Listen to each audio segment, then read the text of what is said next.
So it's been about 5 years since I started my homebrew campaign. I thought it might be fun to go back and rewatch the videos that I made documenting starting the campaign and just kind of react to them and see, how I feel 5 years later.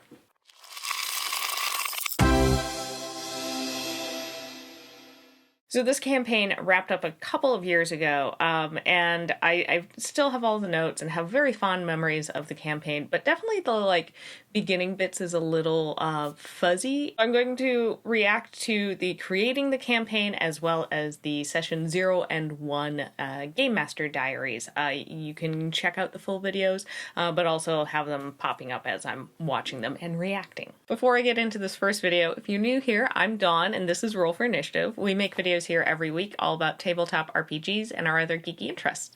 Okay, I'm gonna hit play and let's dive in. Hi everyone, so some of you may know if you follow us on social media. Oh, it's the old office. I'm getting ready to run my first homebrew campaign. The nursery.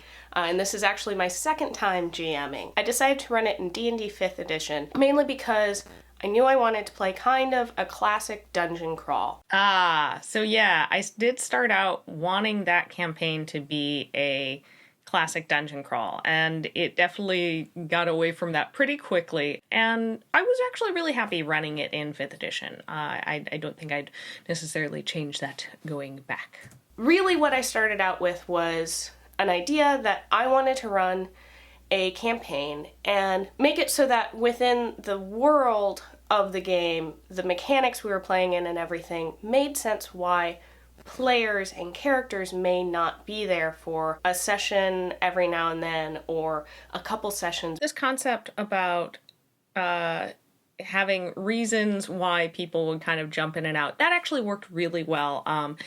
We definitely had a core group that as we moved further into the campaign, especially past the first story arc, it was just those 4 players pretty much every session, and then we'd occasionally have a special guest, essentially. But that first arc, I definitely had a lot of, this player was here for these 2 sessions, but then they couldn't make any more. We had a friend that came down and visited from out of town, so it was really great that he got to play, and it made sense in the world why they were kind of appearing and disappearing because of these magical rifts. It did make it a little bit more complicated for me planning ahead just based on the party size and also who was going to be there to know kind of how to work around encounters. So yeah, that was both a good idea and a bad idea. At least 1,000 years ago, magic disappeared. And so everyone living today doesn't remember a time when magic was real. This concept worked out pretty well, and I also thought it worked well as far as leveling, as they unlocked and brought magic back into the world. Bigger magics were starting to be able to be done, so that kind of helped explain how our bard necessarily leveled up, where it wasn't you're being bestowed gifts from a god or you're going and studying like a wizard would. It was just kind of I played this new song on my drums and figured out how to cast this new spell.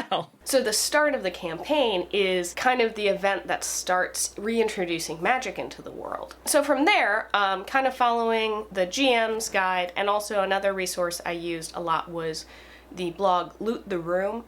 He has a whole creating a campaign series on there of blog posts that I was reading and kind of getting some inspiration from there. And I'm starting small. I'm starting with this little town and have figured out that town. Still need to fill in a few details there, and then also figured out basic ideas about the region. I'm going to draw out a fancier map, but to start off, I just did a little post-it note. I still have this post-it note in my Game Master journal. I did draw a better map, but I kept this post-it note. With the town right here, that's at the Headless Mountain, and this is the trade lands, and then some names of some cities or some countries around it to give a starting point. I did also create a pantheon for the world, specifically for the region. And I've told my players, if you want to play like a cleric of a god that's not in this pantheon, go for it. There's kind of a wide variety of regions, and especially because it's the town is in a trade lands, there's quite a bit of people from all over the world passing through. Yeah, this Pantheon, I think, is one of my bigger regrets of the campaign. I wish I had fleshed it out a little bit more, as well as just said these are the gods, instead of being so kind of flexible of like, yeah, if you want to play with a different god, that's great. So my next step, I've kind of sketched out the first session, and I'm talking with a friend and fellow GM, Tucker, about it to get some input from him. Yeah, if you can have somebody else that you can bounce ideas off of that's not going to be a player. Tucker ended up coming and being a guest player in a session, but I found that super helpful. I just needed somebody to bounce some ideas off of, and get a second perspective and not worry about potentially spoiling it. Like if I had chatted with Ryan about it, since he was going to be a player in the game, that might have spoiled some stuff for him. A big thanks to all of our patrons, especially Joan. If you want to support our channel, you can head on over to patreon.com and check out the perks of being a patron. Okay, let's get to the second video. We did it! The first session is in the books. Oh, I was so proud of myself after that first session. A couple weeks ago, got together with two of the people in the party, as well as Ryan, to do some character creation. Unfortunately, due to schedules, not everyone could get together at the same time, but that's why I made this campaign, to deal with schedules.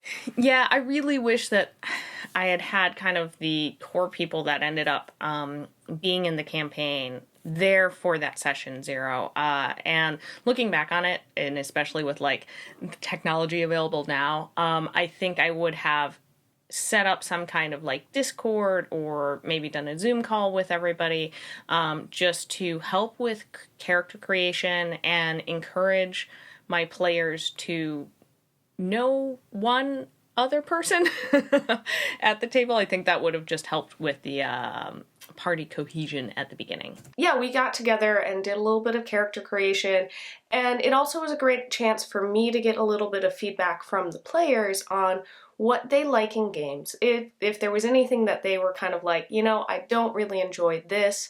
I found out one of our players really enjoys puzzles. I don't think I actually had that many puzzles, so maybe that was something I kind of forgot as we moved forward. Oops. I had already told all of the players through some messages as we were setting things up and finding out who was interested, kind of the basic feel, which is that it's going to be kind of a dungeon crawl, a little goofy, a little silly. There will be a story, an overarching story to it. Ended up being, as I said earlier, less of a goofy, silly dungeon crawl and more of a like, this is just a campaign. Then that brings us to last night, which is when we had the first session.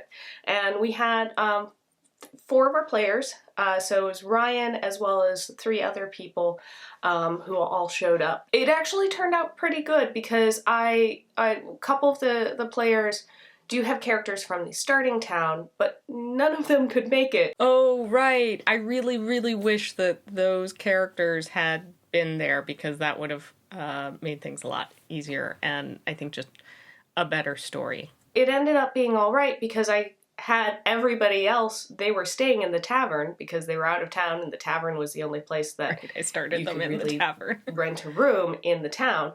So they all woke up to the kind of big starting event happening, which was this earthquake. All of those characters had come to the town, and I think that's something that definitely moving forward I could work with the players a little bit more to have that good, solid, concrete, why are they going to be invested in helping, kind of worked into their backstory a little bit more rather than kind of throwing it at them and the players more of kind of being like, well, this is what we need to do, so I'll make it make sense for my character. I could work with them a little bit better on that. And then I got to introduce the NPC that's kind of tagging along with the party, Iron Jaw, who is a very large mastiff. I forgot about Iron Jaw.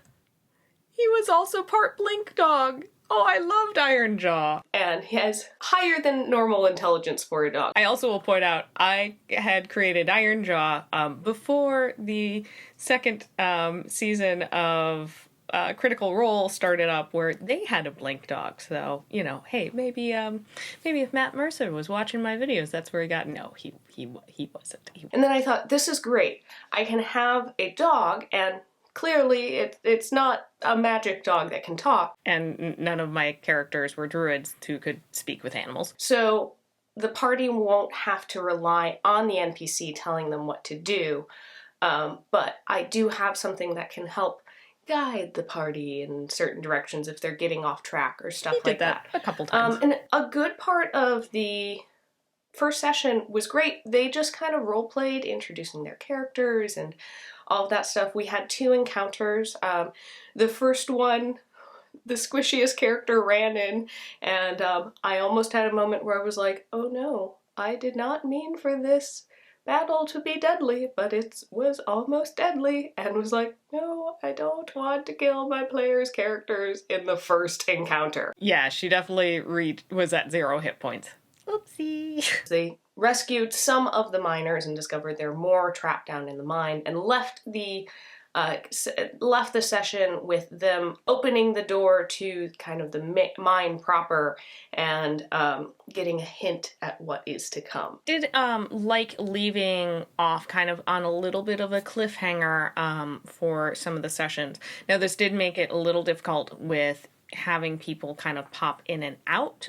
So that was fun. I really enjoyed it. There were a couple stumbles where we ran into something and I had to stop and look up rules. But I think even that probably happens to GMs who've been running it for a long time. Yes. Being a player as well as running things later on, I've run into this. Like, you're not going to remember all of the rules. There will be times where it's fine to stop and look up things. And this is something that I think initially I was very anxious about. I wanted to be prepared. But my party, my group, they understood your players are there to have fun and you don't need to be perfect. I think that's something that I've gotten much better at over the years. It was really good. I felt really good about it. The feedback so far I've gotten from the players has been pretty positive. So that made me feel good as first time GMing my own campaign. I'm really looking forward. About 2 weeks from now, we're going to do our second session. I kind of wish it was sooner, but just scheduling wise, I think that's when we're going to have to do it. We're probably going to do an every other week. Yeah, that every other week schedule worked pretty well because it kept it consistent. I think that's very helpful in having a campaign that is ongoing where people show up and are there. Is if you have a consistent schedule, that just makes it easier for people to work into their schedule. And I think also that every other week worked really well for me because then it gave me time to prep between sessions. If I didn't have time during the week because the week got busy, I could take some time on the weekend kind of between the sessions to do a little bit of work so I wasn't like madly prepping last minute before the session, because that is something I'm not a game master that feels super comfortable prepping last minute. I prefer to be prepped a couple of days ahead of time just so that like the day of I can kind of get up and do my thing and not be stressed. I had a blast running that campaign. I've run a couple of other things since then, and I've got a few ideas kind of mulling around in my head that I might start working out to maybe run something again now that things are kind of settling in with our family life. Have you like looked back on your own notes, or if you've done any streamed games, gone back and watched old games? I'd love to know how you feel looking back on your younger game master self. And yeah, do you ever kind of look back and have those nostalgic moments of like, oh, when I was first starting out, oh. All right, thank you so much for watching, and we'll see you next time. Bye!